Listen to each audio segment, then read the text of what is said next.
Hello বন্ধুরা, তো এই ভিডিওটা আমি শুরু করছি আজকের ব্লগটি বিকেলের থেকে। বিকেলবেলায় আমি আর লুকোচুরি খেলছিলাম, আমার ঘরটা গুছিয়ে নিয়েছিলাম, কারণ বাড়ি থেকেও আসতে চলেছে। দেখো দেখো বিছানা কত সুন্দর করে আমি গুছিয়ে রেখেছিলাম। ওর বাবা এই ঘরটা বিছানা চাদরটা পেতে দিয়েছে, এটা আমি ভীষণ খুশি। বিছানা চাদর পাতা আর মশারি এই দুটো করে দিলেই ব্যাস খুশি। আর এই যে এখন এই কানের দুলগুলো পরতে হবে। এই স্ত্রীকে কানের দুল না পরলে ভালো লাগে না, তাই না বাবা?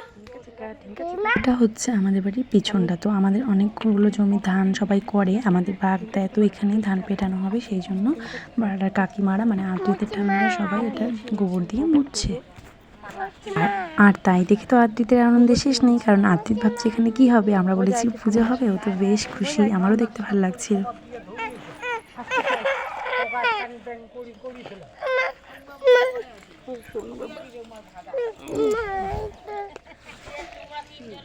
দেবো এটা হাতে নোংরা।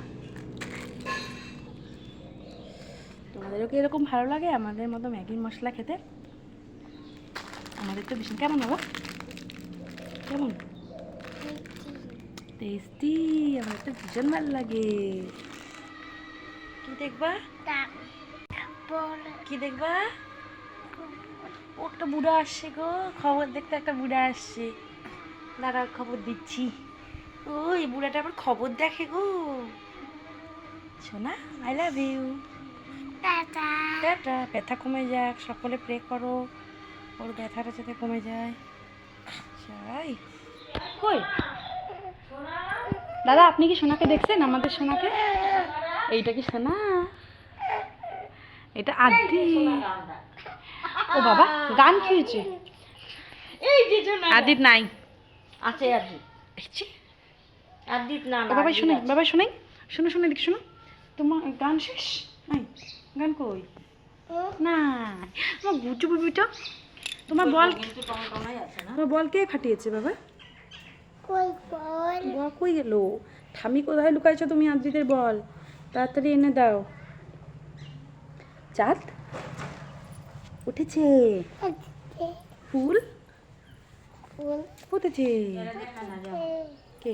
পা সরো, ইস্যু করছে এখন, বলছে পা সরো।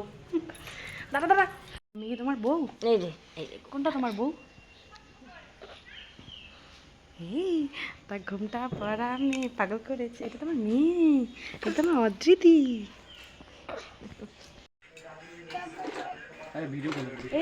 তো রাত্রিবেলায় এসছে ওর মামারা, মানে আমার কলকাতা থেকে কাকু কাকিমা এসছে, সঙ্গে আদ্রিতেরও মামারা এসছে। তো লজ্জা লাগছিল আর চাচেও দিতে সবাইকে, আর ভিডিও সেরকম করতে পারিনি। আর এটা পরের দিন সকালে, মানে আমাকে যেতে হবে ডাক্তারের FAOL পরীক্ষা করতে। আর আমি আদ্রিতকে সকালবেলা ওকে হলুদ নিম পাতা দিয়ে স্নান করিয়ে দিয়েছিলাম, কারণ 3 দিন পরে নাকি তাই করতে হয়। ও তো বড় চিকেন পক্সগুলো হয়েছিল। আমাকে সেদিন নিয়ে গেছিলো আমার ভাই, আর আদ্রিতকে রেখে এসেছিলাম ওর মামা বাড়িতে, ওর বাবা রেখে এসেছিলো। আর আমরা স্কুটিতে করে পৌঁছে যাই। দেখো ঠিক 2 বছর আগে এই জায়গাটা থেকে আমি আদ্রিতকে নিয়ে গেছিলাম বাড়িতে। আবার এখন এর পাশে গিয়ে আমার খুব মনে পড়ছিল কোথায় শুয়েছিলাম, কোথায় কী করেছিলাম, কোথায় আদ্রিত ছিল, সব মনে পড়ছিল। আমরা 10টা নাগাদ সেখানে পৌঁছে যাই, কিন্তু এত দেরি, আর ডাক্তারদের লেট এসেছিলো আর দেরি হয় এই পরীক্ষা করতে, সেই জন্য আমাদের 1:30 বেজে গিয়েছিলো। তারপরে একটু স্টুডিওতে ঘুরে এলাম, স্টুডিও থেকে একটা তিনটা হাফ প্লেট নিয়ে এলাম। তারপরে বাড়িতে বাড়িতে বাড়ি গিয়ে এসেছি, আবার বাড়িতে যাবো, সবার জন্য চলে গেলাম।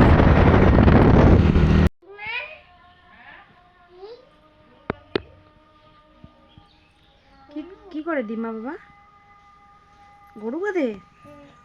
আচ্ছা কাজ করুক, তুমি দেখো। হ্যাঁ আসি আসি, এই যে এই দাদুকে বলো, দাদুকে বলো, দাদুকে বলো আসি। ওই দিমাতে বলে আসো, যাও ওই দিমাতে বলে আসো। মাকে দেখতে পাচ্ছ না তুমি? এবার বাড়ি যাওয়ার পালা। সারাদিন ওদের সাথে থেকে আমাকে তো ভুলে গিয়েছিল প্রায়, মানে আমার কথা কমই মনে করেছিল, যেহেতু এতজন আদর পেয়েছিল এতজনের। তো আমি বাড়ি যেতেই হবে, কিছু করার নেই। ডাকতে যাচ্ছিল না, দেখো তোমরা। বলি ডাকতেও পারবো না, জোরে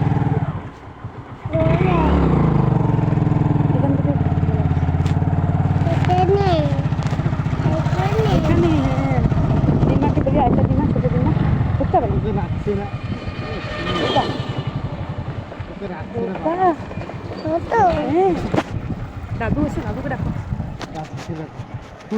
ও ছোট ইয়ে কাকিমুনি খুলে গেছিস কেন চশমা?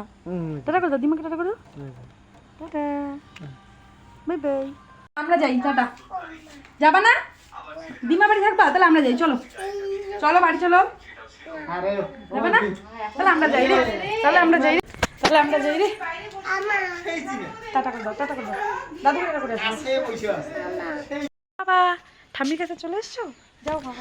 তারপর তো বাড়িতে এসে অনেক কাজ আর ক্লান্তও হয়ে পড়েছিলাম। আদ্রিতকে সারাদিন ওর সাথে সময় দিতে পারিনি, সময় দিয়ে তাই ভিডিও করা হয়নি। তোমরা এভাবেই আমাদের পাশে থেকো, আর ভালো লাগলে সাবস্ক্রাইব